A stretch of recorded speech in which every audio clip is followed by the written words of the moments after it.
to a follow-up episode of My Days with Kit. Since you saw us last, I've started Kit under saddle. Today will be her 35th ride in the saddle and her 3rd ride in the bridle. When I first started Kit in the under saddle, I used Clinton Anderson's colt starting method and did several exercises to get her safe before I got in the saddle. One of them was the Jeffries method, and in that I climbed up all over her and slid over her butt and did lots of things to get her used to my weight up there. And it was actually kind of interesting. I thought that since she was a horse and all, she wouldn't have any trouble at all with my weight.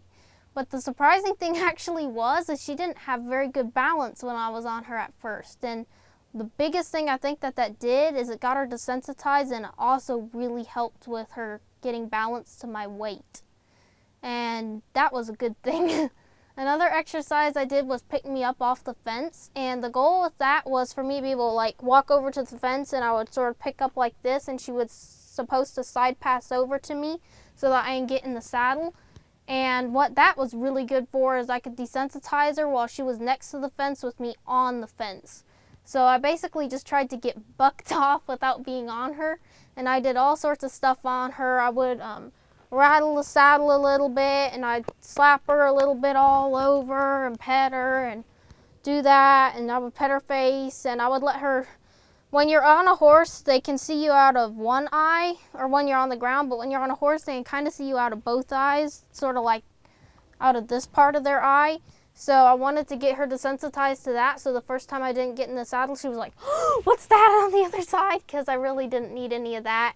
And I would also take these, I don't know what they're called, on the saddle and flap them around and make a noise like that. And I would take my stirrups and do some of that and just get her really comfortable with all the saddle noises. And then I'd pull on the back cinch and see if I could get her to kick a little bit, which she never did, which is a good thing. So those are some of the exercises I used to start her under saddle.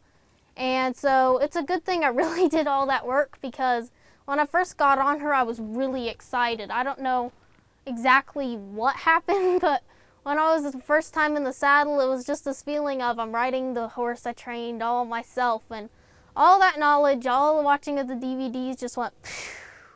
And that wasn't good, because it was really good that I did all that work, because I used my dad as a partner in the round pen, and that's how I started her, and she did really good, but I couldn't remember anything. And my dad's like, turn, and I was like, turn? Why?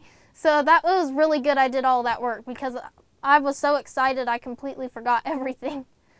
One of the setbacks Kit and I experienced when I first wanted to start her under saddle was that we got a lot of rain and we were really flooded out. So I couldn't work on any of the exercises or much of the groundwork to get her ready, because I was afraid she would slip and get hurt. And she did get hurt, but not the way I expected, because she was playing out in the pasture.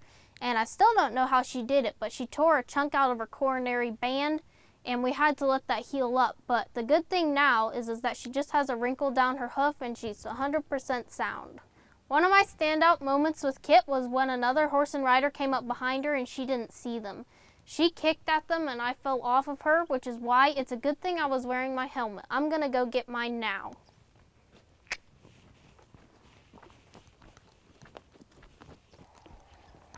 Whoa. So the first thing I do when I'm ready to start getting on Kit is I start flexing her. And sometimes she'll move a bit, sometimes she won't. It just depends. And I'll flex her a couple times to get her thinking about what I'm going to do and to get her listening to me. Because if she's asleep and suddenly I'm on her, that wouldn't be very good, because she might be surprised. But I want her to be paying attention and know what I'm going to be doing. And I do this from both sides and mount from both sides so that she's not just good on one side, but two. Good girl.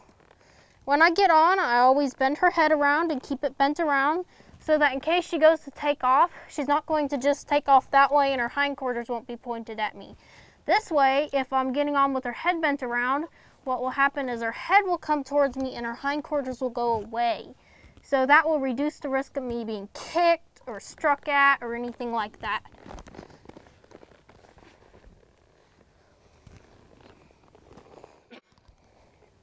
Now I'm just going to flex her a couple times, let her know I'm up here.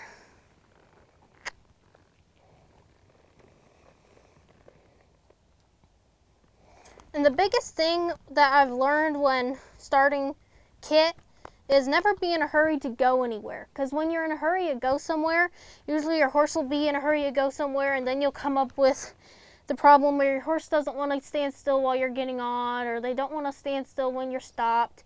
And that's going to cause problems down the road. Walk.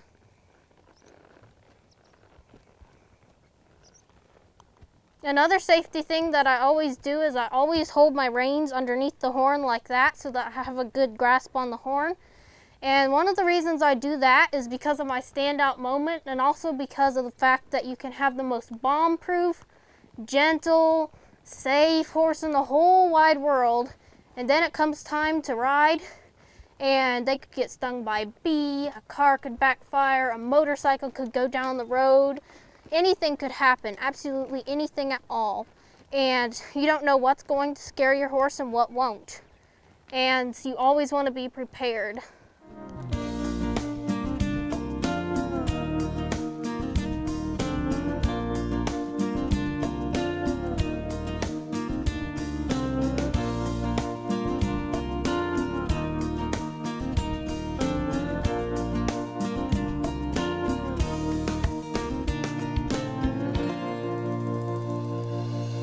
Hope you enjoyed the ride as much as we did. Thanks for watching.